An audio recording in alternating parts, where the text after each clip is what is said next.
Hello बच्चों, प्रश्न को पढ़ते हैं। यहाँ प्रश्न हमें दिया गया है, बताइए कि दूसरा कथन पहले कथन का निषेध है या नहीं है।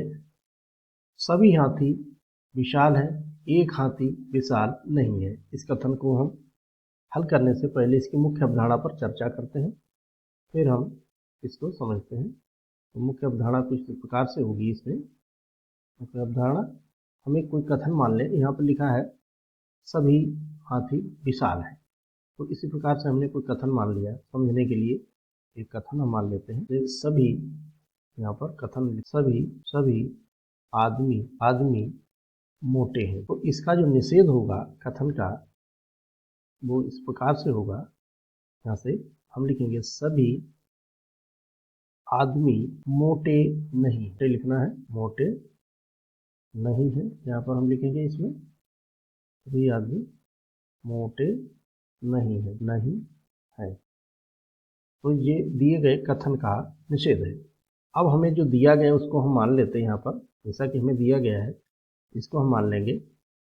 माना एक कथन है, इसको हम मान लेते हैं पी कोई कथन है, और ये दिया गया सभी हाथी विशाल है।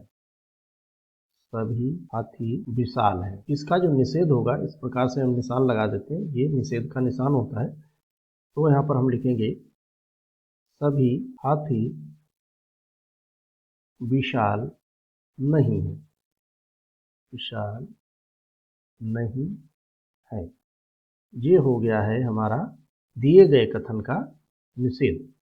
अब इसमें दूसरा कथन दिया है कि एक हाथी विशाल नहीं है, एक हाथी विशाल नहीं है, और इसमें लिखा है सभी हाथी विशाल है। तो इसका अर्थ यह है कि एक हाथी विशाल नहीं है, बाकी सभी हाथी विशाल है।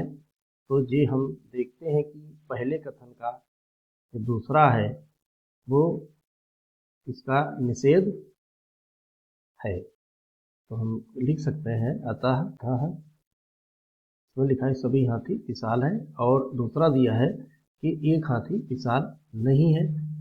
तो इसका मतलब बाकी सभी हाथी विशाल है। तो ये अतः हम कह सकते हैं कि ये पहले कथन का निषेध नहीं है। अतः दूसरा कथन पहले कथन का निषेध नहीं है, निषेध नहीं है। यही हमें यहाँ पर तर्क द्वारा समझना था, और आशा करते हैं आपको समझ में आया होगा।